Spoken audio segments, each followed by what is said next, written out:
Let us have a divine snack that comes from Philippians chapter 1, verse 12 to 14. This Philippians chapter 1, verse 12 to 14. In verse 12, the Holy Spirit gave me two revelations. The first one being that of hardship. Paul in verse 12 says that his situation, we need to remember that a situation that is referring to was the imprisonment. Imprisonment being that his physical body was put in a cell and his legal freedom was taken away from him. That is a hard situation. And he's saying that his situation, it is for the advancement of the gospel. In this, the Holy Spirit revealed to me that when we face hardship, we often have that belief or that idea or that thought that God has forsaken us, God is punishing us, God hates us. Why me? Why does this have to happen to me? That situation is happening to advance the gospel. It is there so that the Lord may be praised through your situation, through the end means of the situation. We need to also remember what Jesus Christ said about Lazarus' illness. When his sister said that Lazarus is sick, you need to come and you need to help Lazarus. And then Jesus Christ said, need not worry you. Those are not his exact words, but he said things that in the lines that said, you need not worry. Why? Because Lazarus' illness is not to take him to death, but it is for the praising of the Lord, or to have the name of the Lord praised. So that hardship that you are facing, it is for the advancement of the gospel. It is to have the Lord be praised. You may be going through a difficult situation where you studied for years and now you're not getting a job and you've been crying saying the Lord has forsaken you. Many people are watching you. Now the eyes of the world are looking at you. They're set upon you saying that guy studied for so many years. Look at him. Where is his God? Your God is about to show up and he's about to reveal himself. That was the first revelation.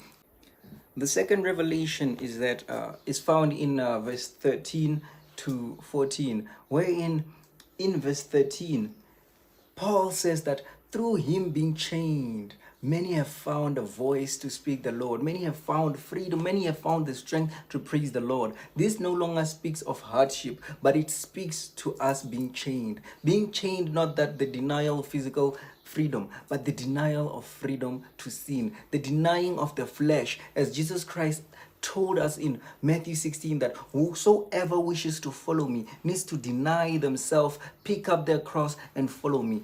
In you denying yourself, you are being chained. You're chaining the physical flesh. You're chaining the flesh and advancing the spirit. And because of that, you are giving hope to others.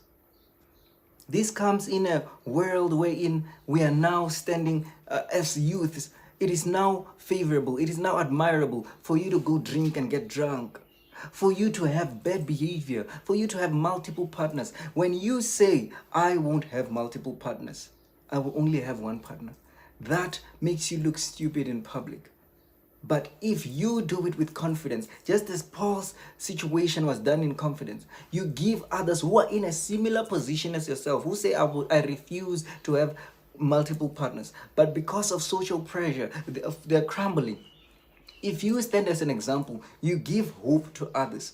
If your chaining is done with confidence, it also gives confidence to others that indeed we are not stupid, indeed we are not foolish. We are the children of God who choose to bear his cross by denying ourselves, by denying the flesh. Let your chains be the reason why someone has hope. Let your chains to say, I will not drink and get drunk. I will not do drugs. I will not have multiple partners. I will not lie. I will be a righteous man. I will strive for righteousness. I will be led by the Holy Spirit. Let that be the confidence of others. And I stand too saying that I know I may not be perfect, but I will strive to be the one that is said by Paul that you are the letter of Christ. He says that in Corinthians. I just don't remember which Corinthians it is. That may you and I be the letters of Christ, bearing his handwriting, not ashamed of being the ones to strive for righteousness, not ashamed to be led by the Holy Spirit, so that when we stand unashamed, others may stand unashamed. Let us fulfill this Philippians. Let us fulfill Philippians verse 12 to 14 in all its essence. Let us be the strength of those who are weak. Let us be the ones to motivate others like us.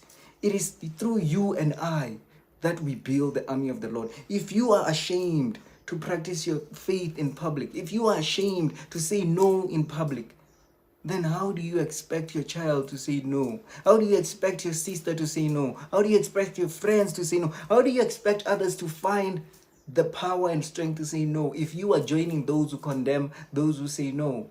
Say no in confidence. Restrict yourself of that freedom in confidence.